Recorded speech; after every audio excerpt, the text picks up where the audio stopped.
You asked me about where we came from. Retired 5 years ago, doing now what I've always wanted to do. And I used to paint in acrylics, and I sold one of my acrylic paintings and I was asked to make a copy. And I'd never done copies, I always do one-offs.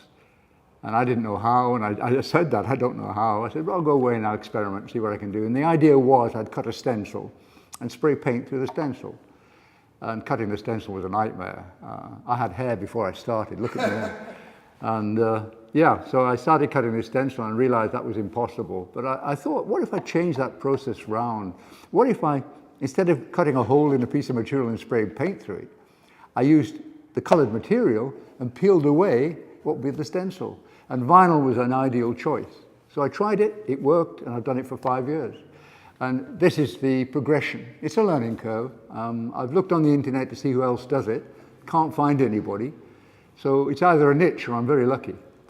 So I'm just exploiting it. I've been down at the gallery now in the High Street for 5 years.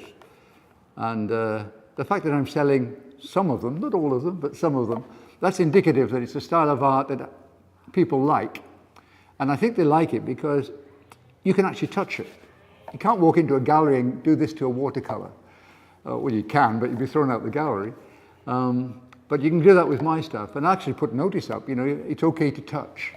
But people are still hesitant. So where I get a great enjoyment out, particularly at receptions at the gallery, is going up to see someone who's looking and very hesitant, grabbing their hand and making them rub on and the look on their face, it's just beautiful.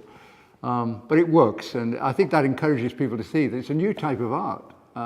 Yeah, it's not traditional, but then I'm not a traditionalist anyway, so it makes no difference. So that's where I am at the moment. I've been doing it now since I retired 5 years ago. It's the only medium I work in at the moment. I used to do a lot of acrylic painting, and I've been tempted now and again to go back and do more. But I enjoy this so much that why change, you know? Well, it was Laurie that got in touch with me and said, we're doing a show called Love and Information.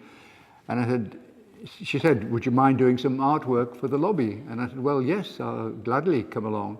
And I came along to one of your earlier rehearsals. And what was interesting is that it was obviously about the information age.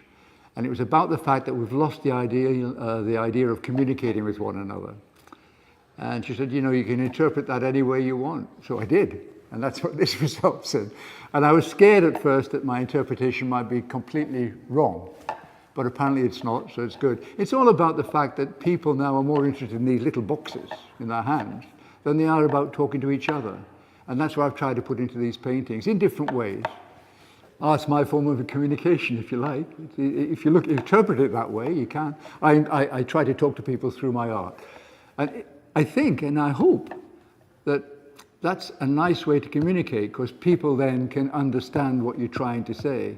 And if they don't understand it, they walk away from my art. So hey, we both win, don't we?